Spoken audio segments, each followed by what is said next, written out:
I didn't know that was a debate. Uh-oh.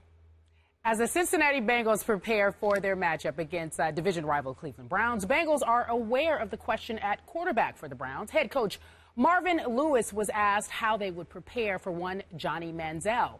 Take a listen. Coach, does the Browns' quarterback uncertainty impact your preparation in any way this week? No, it doesn't. It doesn't at all. And they're going to be running the same routes, the receivers, and same running backs going to be running the same You'll get a little stuff. bit more movement if Manziel's the quarterback, is the thing that they did against Buffalo. But other than that, no, there's not. That doesn't impact you at all. You got to go defend the offense. You don't defend the player, particularly a midget. Okay, so that was his comment about Johnny Manziel. Lewis later apologized for using that name. He goes, "I apologize to Johnny, the Browns, and all the fans in Cleveland. It was just a poor remark. I really didn't mean anything by it." Stephen A., your take. Well, obviously, it was incendiary. It was insensitive. We live in a society today, particularly at this moment in time, where you don't sit there and call folks midgets. You don't do that. It's wrong for him to do it. It was wrong, and it can't be defended. However, he did apologize, and if he's apologized, it's not like Marvin Lewis walks around saying a bunch of incendiary or inflammatory things to denigrate folks. It's not something that he makes an extreme habit of doing. I'm not saying he hasn't made any mistakes before, because I'm quite sure if we dig in the archives, we can find something. I think there was something earlier this year, if I remember correctly. I'm not sure. But what I'm saying to you is that it's not like he goes around doing it every day. It was clearly a remark aimed towards Johnny Manziel as opposed to just short people. You know what I mean? And it was definitely a remark aimed towards Johnny Manziel, even though, again, it was off kilter, it was unnecessary, and it was wrong, and he should have been made to apologize for it. I am not of the mindset that Marvin Lewis should get in an extreme amount of trouble for making this mistake. He immediately apologized. He apologized to the Browns. He apologized to Cleveland. He apologized to Johnny Manziel, etc. And I think that should be good enough. I think if Marvin Lewis is going to get in trouble, it needs to be for the fact that he has been the coach of the Cincinnati Bengals since 2003, and they still don't have a playoff victory on his resume. And by the way they looked this past weekend against the Pittsburgh Steelers, if they end up losing out and not making the playoffs, he definitely should go because of that. But I am of the mindset, I think that we live in a society and a culture right now where we're too quick to pull the hook on people for making mistakes. The man misspoke. He should not have said what he said. I shouldn't say he misspoke.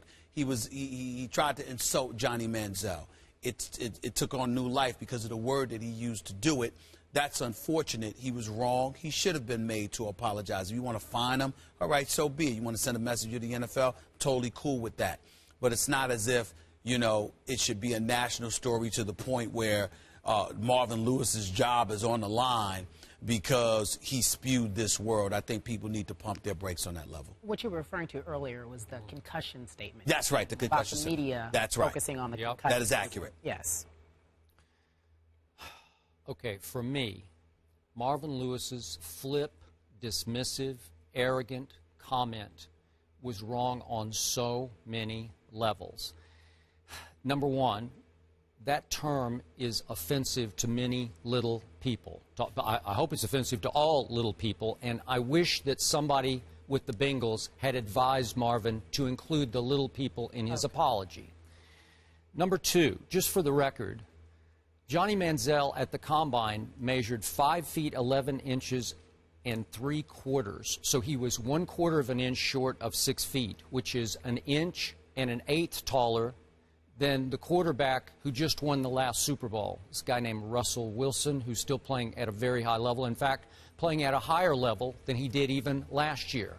So that's offensive to me, that he would just dismiss him as that little guy, so to speak. And number three, Marvin Lewis's team just lost a home game to an arch rival 42-21. I refer to your Pittsburgh Steelers, 42-21.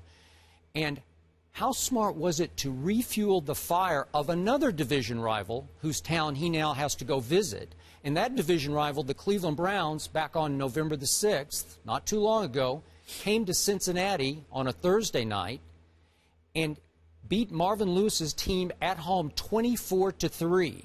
Does it make any sense to refuel that fire with that comment? And I realize it's now obvious Marvin Lewis doesn't really believe in Johnny Manziel because he let slip that he has little to no respect for Johnny with that dismissive comment. Right. But just for the record, Johnny Manziel did win a Heisman Trophy. He did beat Nick Saban in Tuscaloosa. And Johnny was drafted later in the first round of the draft. Not at the top of the draft, but what was it, 22? So he went a little later in the first round. He is a first-round draft choice. And to cap this off, and your perspective is the best, Marvin Lewis is now 0-5 in the playoffs over 12 years in Cincinnati, and his team currently is in some danger of missing the playoffs completely. So how dare him make a comment like that? It's wrong on so many levels for his football team. It sets them up on the wrong foot to go off to Cleveland because it's going to really fire up the Cleveland Browns again. And they got throttled at home. They got embarrassed by the Cleveland Browns last time. You don't think that'll be a little bulletin board fuel? We're not sure Johnny's going to play. We think he is. Chris Mortensen believes that it's heading in that direction. Well, let's address this, Skip. First of all, you're right when you say it's wrong on so many levels on a football level. Let's shove that aside because obviously you don't need to be giving a team that's already smacked you around early in the season additional motivation. Johnny Football, if he's going to end up being the starting quarterback, you certainly, you want to motivate him. This brother has that it factor, and he's highly competitive, and he'll be ready. This is usually the kind of comment that will set off Johnny Manziel in a good way. Yeah. So on a football level, you have a point. But in fairness to Marvin Lewis, and nobody's excusing him here. In fairness to Marvin Lewis, first of all, the word that he used, a lot of people don't even think about, to be quite honest with you. So, again. Well, I hope they're educated. We're educated now. He was directing his comments towards Johnny Manziel. Just the wrong use of the word. He wasn't talking about short people. Sure, little people. He was talking about little people. He was talking about Johnny Manziel. Yeah. Okay, so let's make sure we highlight that. Now, it's taken on a life of its own because of, how inflammatory the word is to short people, to little people, I'm sorry. Okay. So, obviously, because of that, they have a right to be sensitive. We need to be guarded about that ourselves. We hear that. The other part to it is that let's understand the incentive behind Marvin Lewis making such a flippant comment. Skip, I would point to you and some of the things that you pointed out about how people may feel about Johnny Manziel. Right or wrongly, the Heisman Trophy winner, the guy that simply marches to his own beat, his own tune, the guy that's perceived as being a maverick, sort of an individual that wanted to debunk the system, a guy that went to the NFL scouting, when they came to the scouting comp on a pro day, we had the music and the Drake music blaring and just doing things in full pads and the helmet and all that stuff, doing things his way. Yep. Well, Marvin Lewis is old school. There's a lot of old school coaches that don't like stuff like that. And then on top of it all, he gets drafted after falling to number 22 because somebody like you felt he should have went number 1 overall at Houston, falling to number 22 in the draft by Cleveland, and coming out with the commissioner and doing all of this, you know. And then he comes into the game against Buffalo after Brian Hoyer is stinking up the joint. He runs for a touchdown. They're still at a deficit. He scores a touchdown. He still goes like this. I'm saying to you, I have no problem with it. You have no problem with it. Most people have no problem with it. A younger generation may not have a problem with it. But an old school guy like Marvin Lewis and guys of his ilk may have a huge problem with it, and it may contribute to why they weren't too fond of a quarterback who's willing to act like that. So my point is, regardless of what he said, we understand that that was wrong and you can't do that, and we can't support that in any way. But shove that to just put that out there and not really stomach his intent in all of this, I think is wrong as well. To me, Marvin Lewis is an old school guy who, in my estimation, should have been gone because you can't win a playoff game in Cincinnati after 11 full seasons there. But the flip side to it is that if we're going to make this into more than the flippant comment, then I think we have an obligation in the interest of fairness to point out why we're willing to do that. Because I am with you. I think Marvin Lewis has little to no respect for the way Johnny handles himself on and off the football field. I get that. Right. And, again, for the record, as we saw on TV the other day, Johnny shows up 5 minutes before he's to be tardy before the game. He got there at 10:55. I think that's just the way he does it. If he's supposed to be there 2 hours before a football game, he shows up 5 minutes before, 2 hours before football. That's Johnny.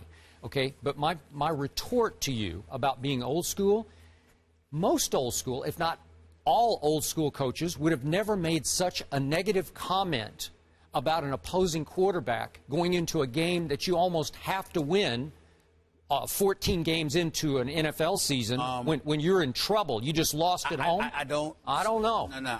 Here's why I disagree with you. If this were a decade ago, you're right. But I think that when I speak to coaches and when I speak to whether they're assistant coaches, head coaches, or what have you, and you hear them lamenting the state of affairs that exist, sure. They're speaking from a societal perspective. Skip Bayless, today is not like it was 10 years ago. Social media, sure. You know, the voices that players and athletes and society as a whole have that wasn't necessarily there.